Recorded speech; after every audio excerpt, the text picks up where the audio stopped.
Jimmy Choo's, get them Jimmy Choo's, you feel me? Feeling good, feeling young, feeling handsome, feeling rich. 2018, it's gonna be a whole lot of ass whoopings. Welcome to another edition of IMO Sports with Pedro Justice.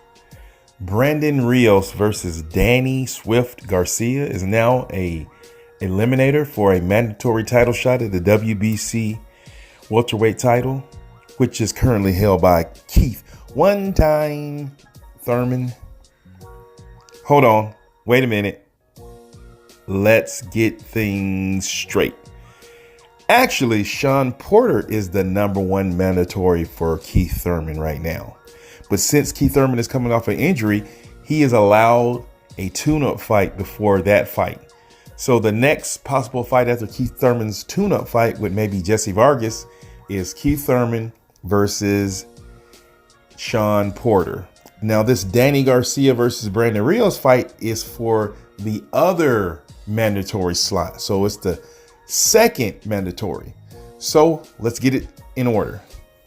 Keith Thurman does a tune-up fight. Then Keith Thurman fights Sean Porter. And the winner of that fight will then fight the winner of Danny Garcia versus Brandon Rios.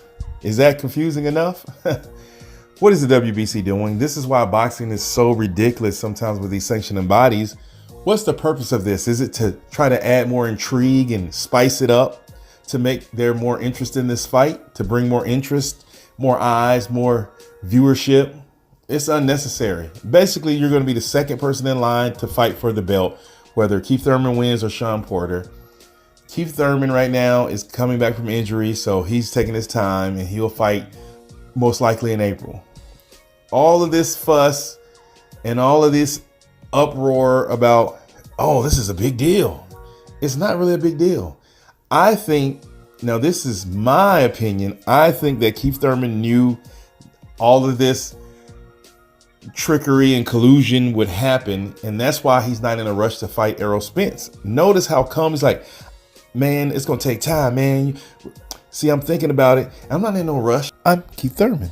I got to get back in the swing of things. He already knows how the sanctioning bodies work. He knows he has to fight Sean Porter after his tune-up fight, and then he'll fight another person, and then possibly Errol Spence. So that's why he said in 2019, go back to those Keith Thurman interviews now and listen to it, and you kind of get the sense that he knew something was up. And I feel that this is why boxing, big fights don't happen, because sanctioning bodies are trying to outdo each other to get fights started and created and signed up for, when they should just let things work themselves out. Danny Garcia should beat Brandon Rios. If Danny Garcia does not beat Brandon Rios, then Danny Garcia needs to step back. Keith Thurman is going to fight 2 to 3 people before he ever fights Errol Spence Jr. That's the way it's looking.